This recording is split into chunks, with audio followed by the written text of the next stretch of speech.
కార్తీక పురాణం 3వ అధ్యాయము. కార్తీక మాస స్నాన మహిమ. జనక మహారాజా, కార్తీక మాసమున ఏ ఒక్క చిన్న దానము చేసినను అది గొప్ప ప్రభావము గలదై వారికి సకలైశ్వర్యములు కలుగజేయటయేగాక మరణానంతరము వారు శివసాన్నిధ్యాన్ని చేరుదురు. కానీ కొంతమంది అస్థిరములైన భోగభాగ్యములు విడువలేక కార్తీక స్నానములు చేయక అవినీతిపరులై భ్రష్టులై సంచరించి కడకు క్షుద్రజన్మలు అనగా కోడి, కుక్క, పిల్లిగా జన్మింతురు. అధమము కార్తీక మాస శుక్ల పౌర్ణమి రోజు అయినను స్నానదాన జపతపాదులు చేయకపోవుట వలన అనేక చండాలాది జన్మలెత్తి కడకు బ్రహ్మరాక్షసిగా పుట్టుదురు. దీనిని గురించి నాకు తెలిసిన ఇతిహాసం ఒకటి వినిపించెదను. సపరివారముగా శ్రద్ధగా ఆలకింపుము. బ్రహ్మరాక్షసులకు ముక్తి కలుగుట. ఈ భరతఖండమందలి దక్షిణ ప్రాంతమున ఒకానొక గ్రామములో మహావిద్వాంసుడు, తపశ్శాలి, సత్యవాక్య పరిపాలకుడు అగు తత్వనిష్ఠుడను బ్రాహ్మణుడొకడుండెను. ఒకనాడా బ్రాహ్మణుడు తీర్థయాత్రాసక్తుడై అఖండ గోదావరికి బయలుదేరెను. ఆ తీర్థ సమీపమున ఒక మహావృక్షంబు పైన భయంకర ముఖములతోనూ దీర్ఘకేశములతోనూ బలిష్టంబులైన కోరలతోనూ నల్లని బాణపట్టలతోనూ చూచువారికి అతి భయంకర రూపములతో ముగ్గురు బ్రహ్మరాక్షసులు నివసించుచు ఆ దారిన పోవు బాటసారులను బెదిరించి వారిని భక్షించుచు ఆ ప్రాంతమంతయు భయకంపితము చేయుచుండిరి. తీర్థయాత్రకై బయలుదేరి అఖండ గోదావరి పుణ్యక్షేత్రమున పితృదేవతలకు పిండ ప్రదానములు చేయుటకు వచ్చుచున్న విప్రుడు ఆ వృక్షము చెంతకు చేరుసరికి యథాప్రకారముగా బ్రహ్మరాక్షసులు క్రిందికి దిగి అతని చంపుబోవు సమయమున బ్రాహ్మణుడు ఆ భయంకర రూపములను చూసి గజగజ వణుకుంచు ఏమియూ తోచక నారాయణ స్తోత్రము బిగ్గరగా పఠించుచు, ప్రభో, ఆర్తత్రాణ పారాయణ, అనాథ రక్షక, ఆపదలోనున్న గజేంద్రుని, నిండు సభలో అవమానాలు పాలవుచున్న మహాసాధ్వి ద్రౌపదిని, బాలుడగు ప్రహ్లాదుని రక్షించిన విధముగానే ఆ పిశాచముల బారి నుండి నన్ను రక్షించు తండ్రి అని వేడుకొనగా ఆ ప్రార్థనలు విన్న బ్రహ్మరాక్షసులకు జ్ఞానోదయం కలిగి, మహానుభావ, మీ నోటి నుండి వచ్చిన శ్రీమన్నారాయణ స్తుతి విని మాకు జ్ఞానోదయమైనది, మమ్ము రక్షింపు అని ప్రాధేయపడిరి. వారి మాటలకు విప్రుడు ధైర్యం తెచ్చుకొని, ఓయి, మీరెవరు? ఎందులకు మీకు ఈ రాక్షస రూపము కలిగిను? మీ వృత్తాంతము తెలుపుమని అడగగా, ఓ విప్రపుంగవా, మీరు పూజ్యులు, ధర్మాత్ములు, వ్రతనిష్టాపరులు. మీ దర్శన భాగ్యం వలన మాకు పూర్వజన్మమందలి కొంత జ్ఞానము కలిగినది. ఇక నుండి మీకు మా వలన ఏ ఆపద కలుగదు అని అభయమిచ్చి అందొక బ్రాహ్మణుడు తన వృత్తాంతము ఈ విధముగా చెప్పసాగెను. నాది ద్రావిడ దేశం. బ్రాహ్మణుడను. నేను మహాపండితుడునని గర్వము కలవాడిన యుంటిని.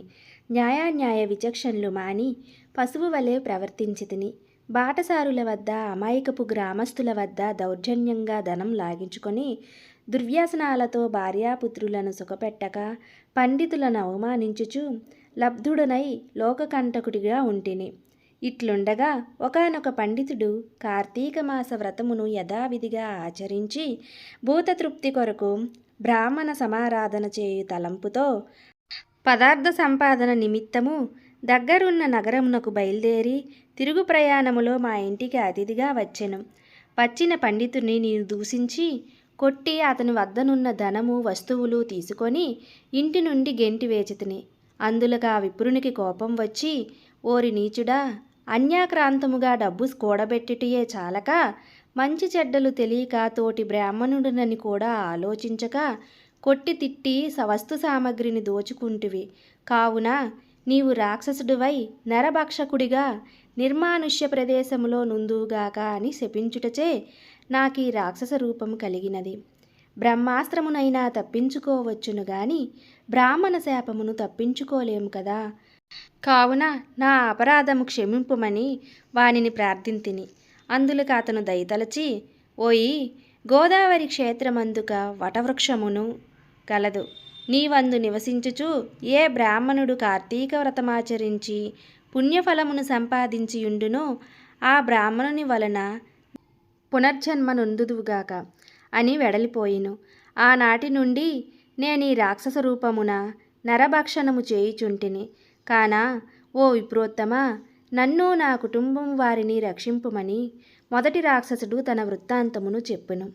ఇక రెండవ రాక్షసుడు, ఓ ద్విజోత్తమా, నేను కూడా పూర్వజన్మలో బ్రాహ్మణుడనే.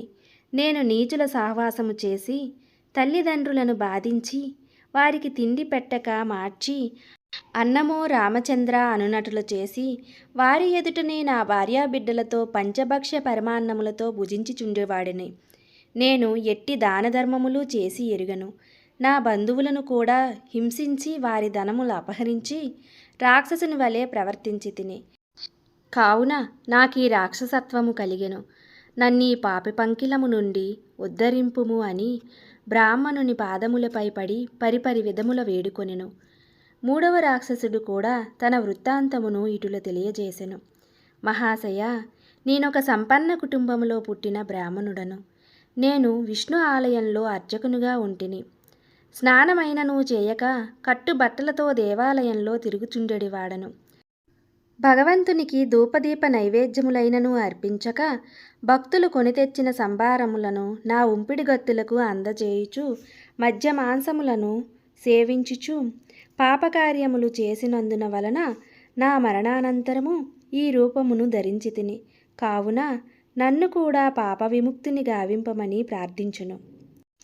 ఓ జనక మహారాజా, తపోనిష్ఠుడగు ఆ విప్రుడు పిశాచముల దీనాలాపముల ఆలకించి, ఓ బ్రహ్మరాక్షసులారా, భయపడకండి. మీరు పూర్వజన్మలో చేసిన ఘోర కృత్యంబుల వల్ల మీకీ రూపములు కలిగెను. నా వెంట రండి, మీకు విముక్తిని కలిగించునని వారి నోదార్చి తనతో తీసుకొని పోయి ఆ ముగ్గురికి యాతనా విముక్తికై సంకల్పము చెప్పుకొని తానే స్వయముగా గోదావరిలో స్నానమాచరించి స్నాన పుణ్యఫలము ఆ ముగ్గురు బ్రహ్మరాక్షసులకు దారపోయగా వారి వారి రాక్షస రూపములు పోయి దివ్య రూపములు ధరించి వైకుంఠములకి వెడలిపోయినారు. కార్తీక మాసములో గోదావరి స్నానం ఆచరించినచో హరిహరాదులు సంతృప్తి నొంది వారికి సకలైశ్వర్యములు ప్రసాదింతురు. అందువలన ఎంత ప్రయత్నించైనా సరే కార్తీక స్నానం తప్పకుండా ఆచరించాలి. తృతీయ అధ్యాయము 3వ రోజు పారాయణము సమాప్తము.